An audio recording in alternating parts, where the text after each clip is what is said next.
Hello, I'm Russell Rowland, and this is The Song of Roland, a podcast about American culture. I'm happy to welcome Alan Grostephan to the podcast. Welcome, Alan. Thank you. Yeah, thanks for having me. Yeah.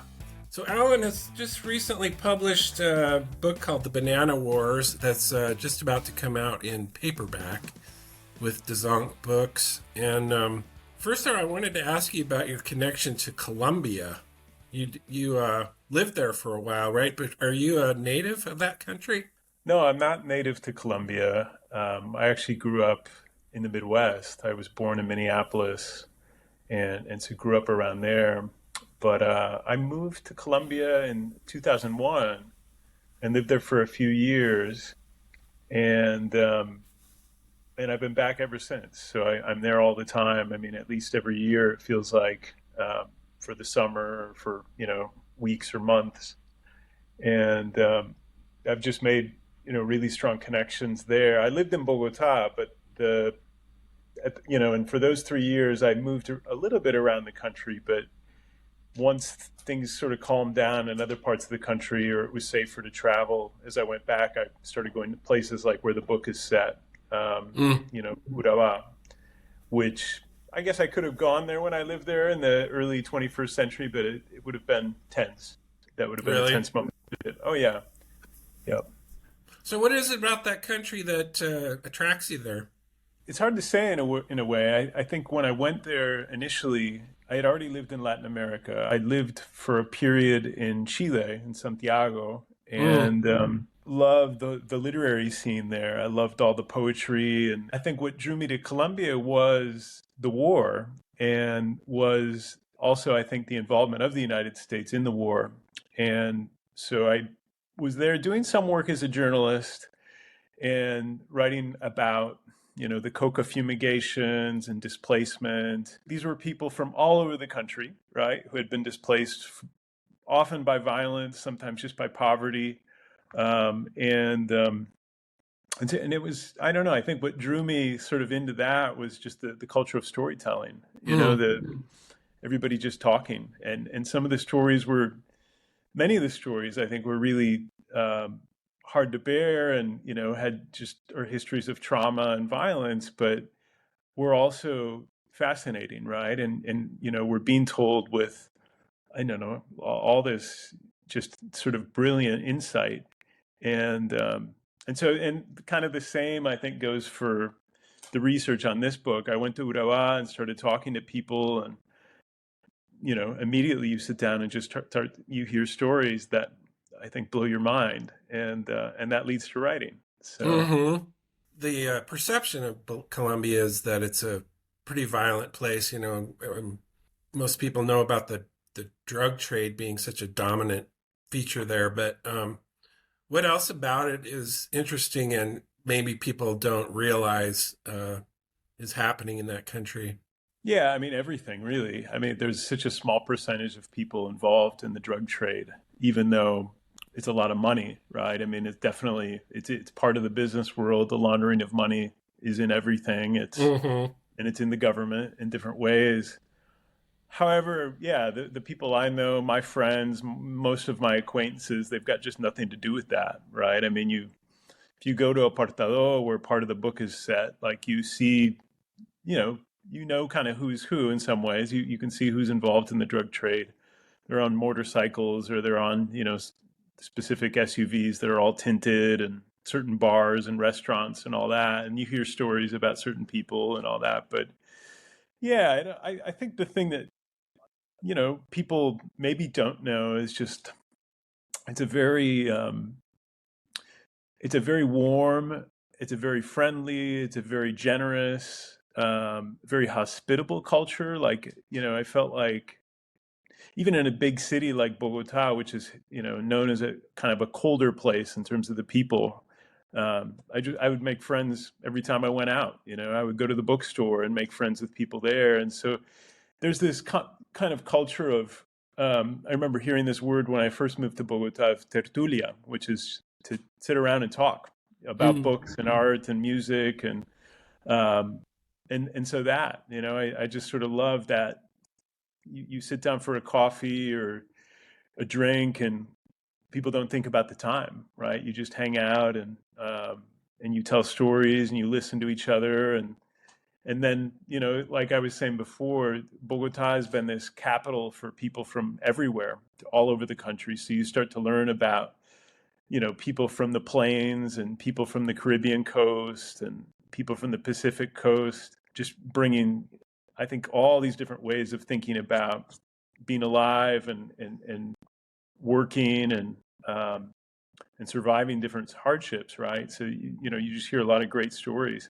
Colombia and South America in general has a rich literary history too, and it's kind of hard to talk about Colombian literature without mentioning Marquez. So were you influenced by him and other writers from South America? Yeah, for sure. I read a lot of just Latin American literature in general. So, but probably mostly South America and some from Mexico and Central America and the Caribbean. But I first read 100 Years of Solitude when I was a sophomore as an undergraduate at the University of Wisconsin-Eau Claire.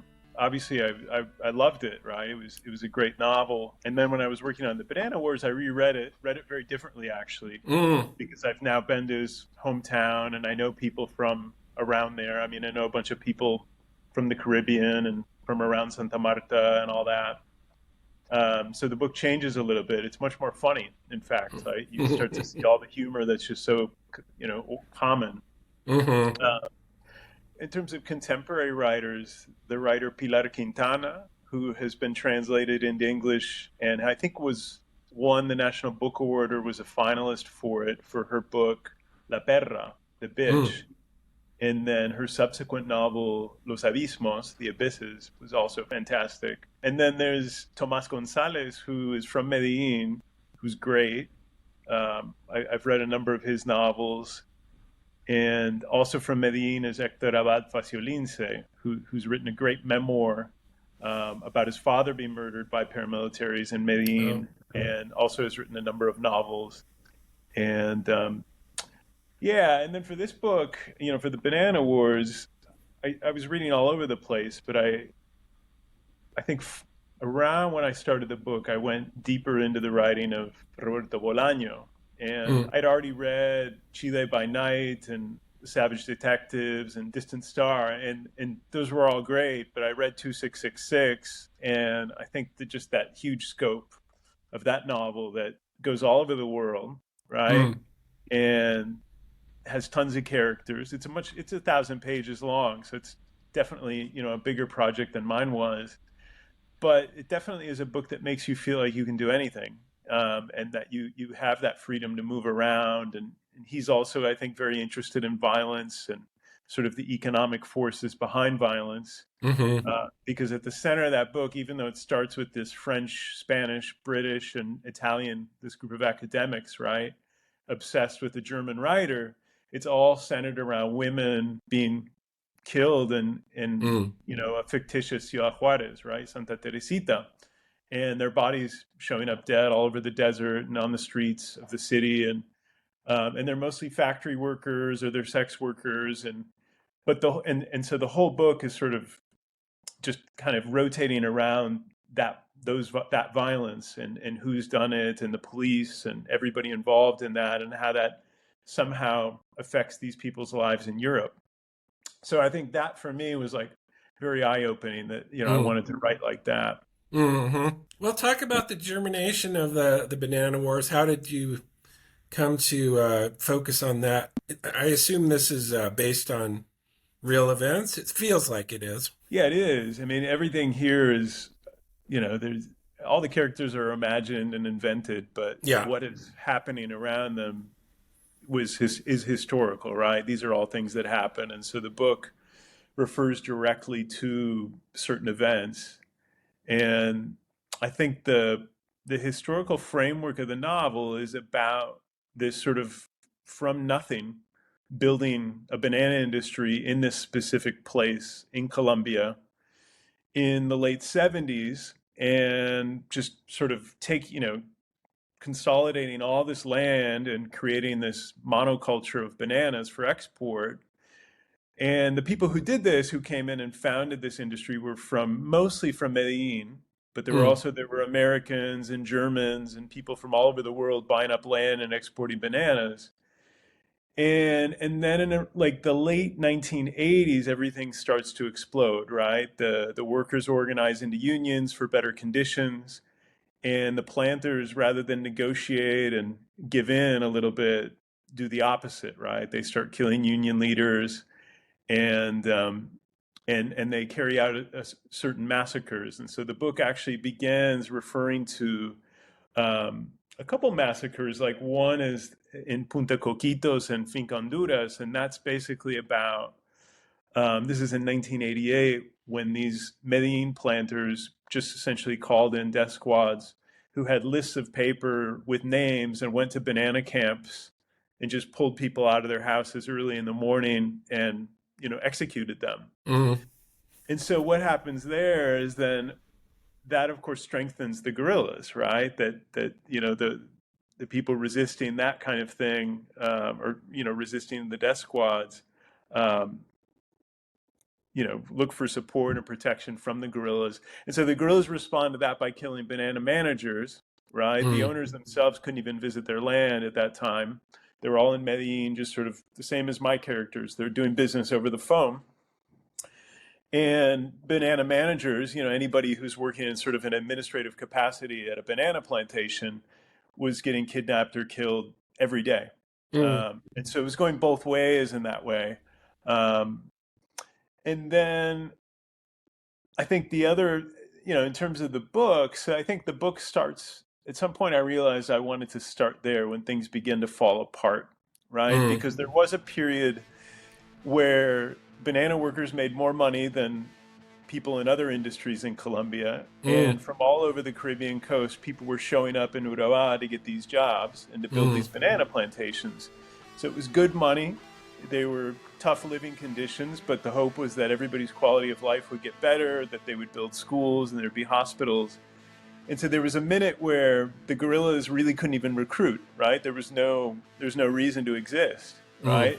But then as soon as there's repression and, this level of exploitation, you've got there's a conflict, right? Yeah. I think sort of the impetus for the book was thinking more about the period in 1995 when the paramilitaries take control. So at that moment, they control all the big towns. They control the ports. There's still a lot of violence going on. Guerrillas are still there in the early 90s for sure. But it's this sort of social cleansing occurs. And the banana planters, including Chiquita Banana and American banana producers, paid per box, right? Exported box, 3 cents a box of bananas, for these paramilitaries to be there, right? And according to the Chiquita, they had to pay. They didn't want to pay, but there was they were threatened by the paramilitaries, which I don't really buy. A lot of the paramilitary commanders talk about meeting with Chiquita Banana executives in Medellin and talking about what they were doing, right? And, essentially making the business safe to bananas, right? But along with that is this huge cost of human life, right? I mean, just this tremendous violence, where paramilitaries were, killing anybody, what they say, who smelled like a gorilla, anyone who looked like a gorilla, anyone who was buddies or family members with a gorilla, anybody who voted a certain way, and, or at any sort of left wing or so-called communist ideology, right? I mean, suddenly all that was silenced, right? And everybody was living in a total state of paranoia and terror, looking over your shoulder. And yeah. So I think that was what drew me in, is sort of how to get to that moment where, Americans are involved in this because American companies are paying this tax and are also, I think, strategically involved in that. Paramilitaries also said that arms were brought into the banana canals, right? And using banana boats and banana barges, and those arms were coming from the United States. And so yeah, there's that connection. And I was interested in that, like trying to bring in these different worlds of an American banana executive who's one of the main characters in the book, along with the Colombian characters in the book. Basically, it's just such a universal story about how the resources that a country has to offer can often become a source of great conflict, right? Right, right. Once it becomes a successful enterprise. So could you read these two sections that I pointed out earlier, and just to give us a little flavor of how the book opens and some of the things that you establish early on? Sure. The fire was either fascinating or horrible, depending on who was looking at it. The thick black smoke rising from the fields, the cement walls painted with the acronyms of their groups. For some, the smoke tasted like progress, a better salary, and justice against the planters for killing workers and union leaders. For others, for some of those who worked on those same plantations, for the wives of the dead managers, for the pilots of the fumigation planes, it smelled like the end of everything. The tenuous order that held them together over the last couple years, it smelled like war. And then jumping ahead to the next paragraph you had asked about. The boom was exquisite. The guerrillas flinched and a couple ducked behind a tree, but kept their eyes open. The cab of the tractor trailer levitated for a moment over a spring of blue flames and smashed through the roof of the packing area. Orejas was mesmerized. It woke him up even more, and he knew the planters, safe in Medellin, would see it in photos, and know he was more trouble to them than la vacuna they should be paying, and the workers they should stop killing. It was payback for the massacres at Finconduras, La Negra, and Punta Coquitos. It was power in its purest light. You could burn down all the temples and cathedrals and all the scriptures and all the statues of saints, and even the equestrian statues of the liberators and conquerors who thought themselves gods but were just opportunists. You could burn the rich in their cars. You could drag Mario Zuluaga Espinel, the owner of Finca San Jorge, and rub his face in the ashes for the murder of 20 workers. You could sink the gringo ships over the water. You could dynamite the policemen trapped within their sandbag bunkers. While most towns in Colombia were built with a main plaza and a cathedral, a bell and a tower to be rung for mass, the towns in Urabá had no design, no sacred places. They were all ramshackle, one street dug into another, one neighborhood spilling out the backside of a banana field. Orejas believed they were meant to be burned. Mm-hmm.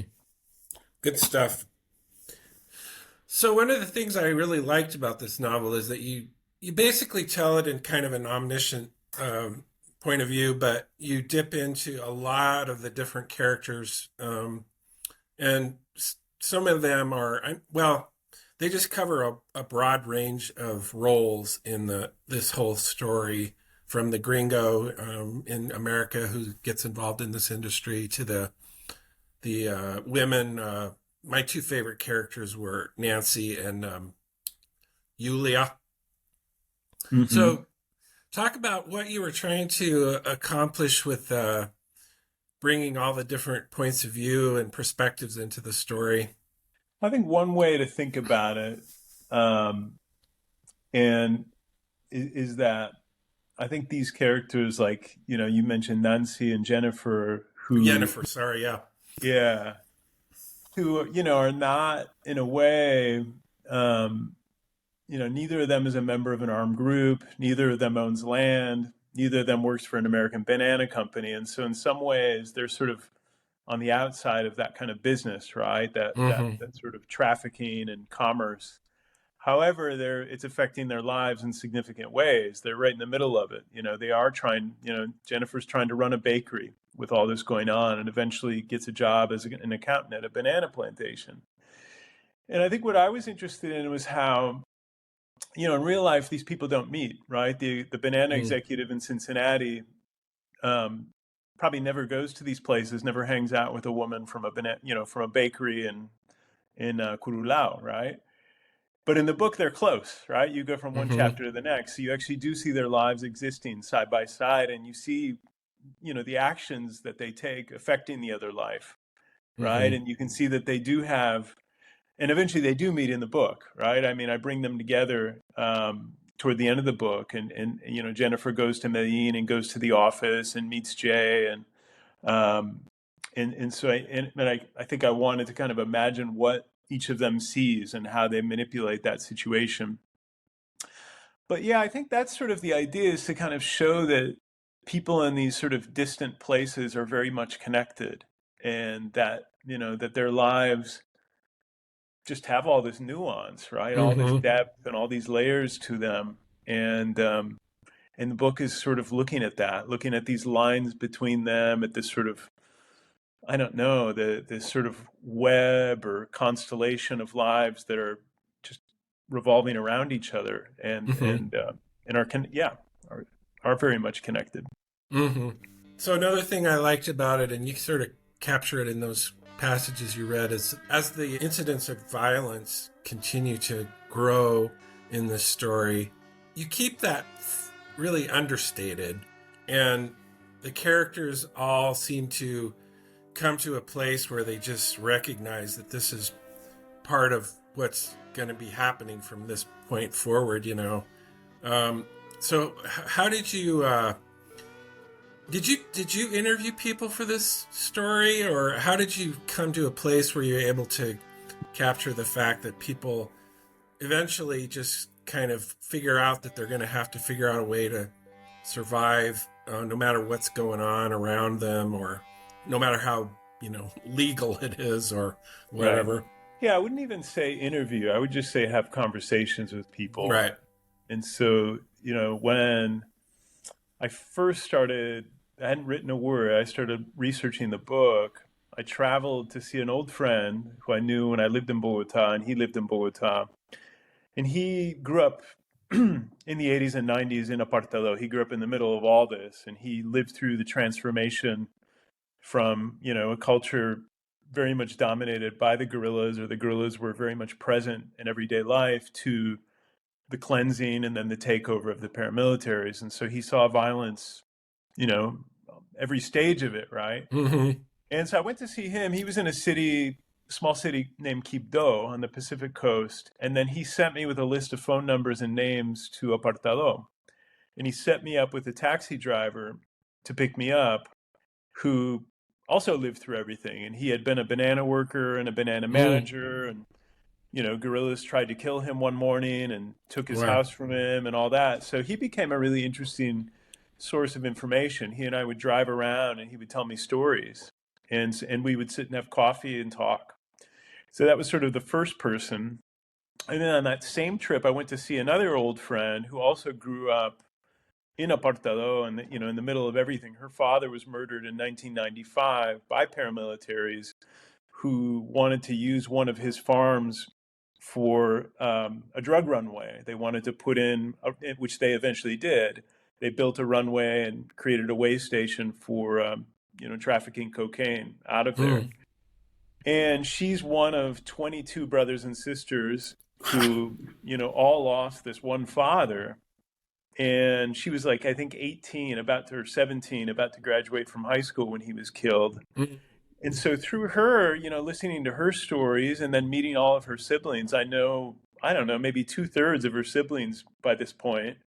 Um, I just heard stories, not just about their father, but everything. They Mm. all, a number of her brothers worked in the banana industry. One of her brothers actually did work with a drug cartel and worked with the paramilitaries, not knowing that the paramilitaries were the group that had killed his own father. And so the Oh. day he found that out was a rough day, right? Mm. And So I would say that, and then just tangentially through these close friends, meeting more people, people Mm. who are open to talking. And what I found, working on the book, especially when I was there, is that, people saw me as a safe person to talk to. This is a place that, at least in the 90s and early 21st century, is totally silenced. You couldn't talk at all about any of these things. Mm. And so when I roll in the 2016, you wouldn't really hang out and talk about it in a public cafe because Sure. things are still silent, right? It's still Yeah. not safe to name names and say certain things. But people like my friend whose father was murdered, she's kind of fearless. She'll talk about almost anything, and she will name names. And so the most significant part of the research was just sitting down and talking to people, Mm-hmm. and having them talk about the 80s and 90s, and yeah, what it was like to be alive and do these things. Right. Hearing their stories. So I'm sure you must have incorporated a lot of that, what you heard from them, right? Yeah, in a way, although like your favorite character's completely invented. I never met anyone like her, you know? Mm, And so probably in some way all the different pieces of things that I heard and the feeling of talking to women like her, mm-hmm, and I did meet women like her because I'm very much I'm closest with the sisters of my close friend. They're just tremendous talkers, and they're very tough women. They're very smart, and they've survived because they're so smart, right? They know mm, how to play their cards, and they know how to navigate, very difficult and violent situations. And so I think she comes out of that. But mm. I never sat down with a woman in a bakery in Curulao to be like, oh, this would be a great character, right? So there's Right, not right. like a one-to-one thing going on. Yeah, one of the reasons I liked both Nancy and Jennifer was because they, I mean, it just they're constantly under threat of violence, and again, it felt like they're living in this culture that that's just kind of accepted and understood that it's going to be that way. But they both just have such an incredible spirit of survival and figuring out a way to deal with that. Is that still kind of a prevailing attitude in the country, or was that captured more in that time period that you're writing about? Well, I would say this, that it depends where you live, Mm, right? As you said earlier, where there is some sort of economic resource, something that you can trade, something that you can, traffic or export or extract from the earth, there's violence, right? Where mm, there's a gold mine, where there's oil, um, even things like bananas, right? I mean, it's still, I would say in a weird way, this very specific region is relatively calm, right? That the banana plantations don't have much violence anymore, although there's some. Um, for example, one of my good friends told me that people steal bananas, right? And they don't steal them to sell them, they steal them because they're hungry. mm-hmm, And so every so often, a banana planter will pay the contemporary form of the paramilitaries, which is the drug cartel, to go kill somebody and then post them at the gate of a banana plantation with a stem of bananas. And it's not necessarily somebody who was even stealing bananas, it's just to kind of symbolize what it means to be a banana thief and what the consequences are. You did a nice job too of capturing how a lot of these people sort of end up in these paramilitary organizations, almost like because they don't have any other choice. Um, how did you get into that mindset? Well, I think you meet people.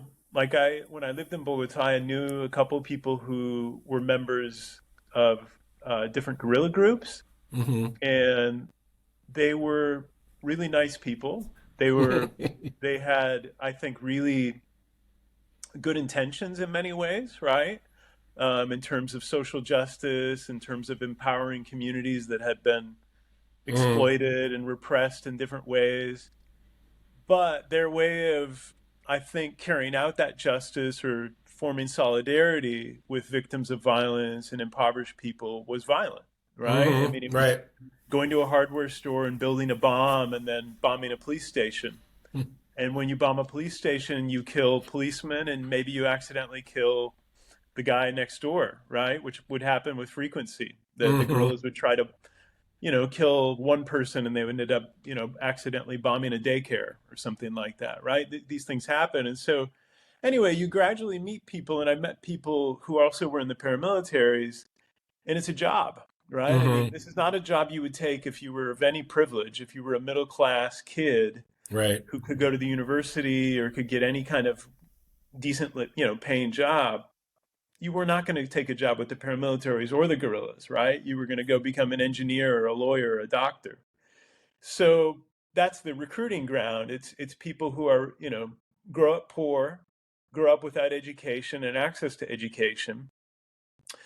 And often it's the most vulnerable ones. If you go to a community, the one who's the narco in the community in this village in the middle of nowhere it is kind of the guy who's the bully, right? It's the guy who everybody hates, and he's sort of the outcast in the village.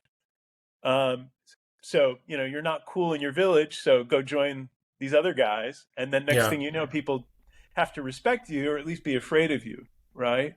So you start to understand that it's not about this. I mean, it's nothing, of course, like the movies or the TV makes narcos and paramilitaries. It's just ordinary people. Right. It's a job, and violence is not sensational or all that dramatic either. It's also Right. just very, sad and depressing and Yeah. whatever, Yeah, well, I think that's one of the things you do really brilliantly in this book is capture the normality of how that is so much part of the culture. And I've always thought that it's important for a good novel to love your characters, not be judgmental of their actions. And I think you did a really wonderful job of that. So are you working on a new novel, and is it a Colombia story? No, I mean, I'm working on two projects. One is a novel that is actually set all over the place. There is, I think, one Colombian character in it, but no, it's a book that begins in Spain, in northern Spain, and then ends up in Mexico. But many of the key characters, or a couple of the key characters in that book, are from Argentina and Chile.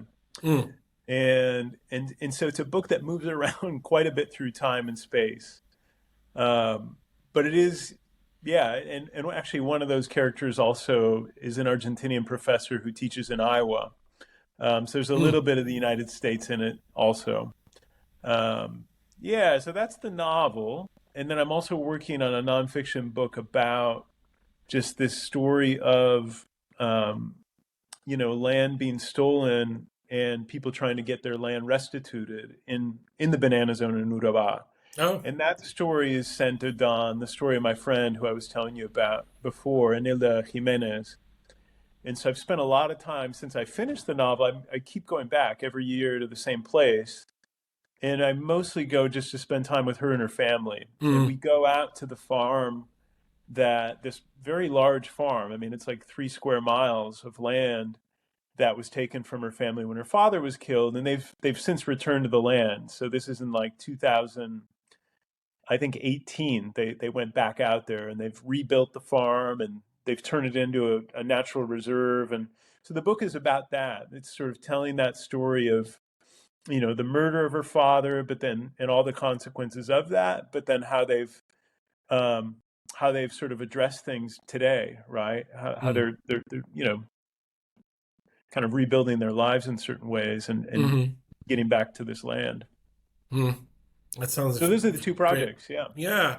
So you said you started as a journalist. Do you have any preference as far as nonfiction or fiction, or you'd enjoy both? I like both a lot, and I especially like.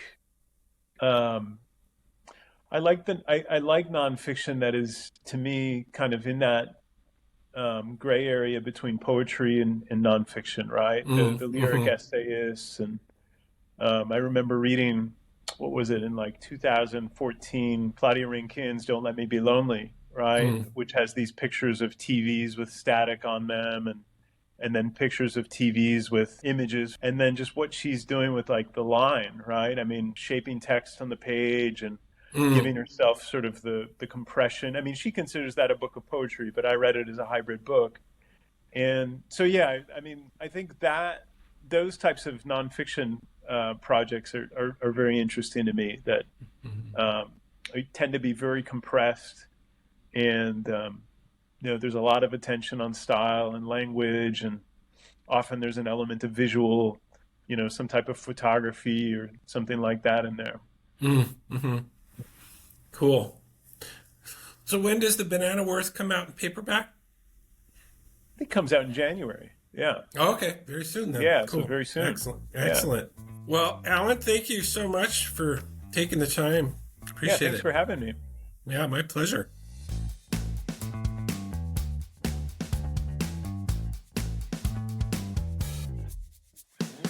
Thanks a lot for joining me for this episode of The Song of Roland, a podcast about American culture. I want to thank Alan Grostephan, the author of The Banana Wars, for joining me this episode. I'd also like to thank Stephen Gillis of Dzonk Books for sponsoring this podcast, and I want to thank Tiffany Hauk for her wonderful production skills, and I would like to thank my son Fletcher for his musical contributions. Join me again next time for another episode of The Song of Roland.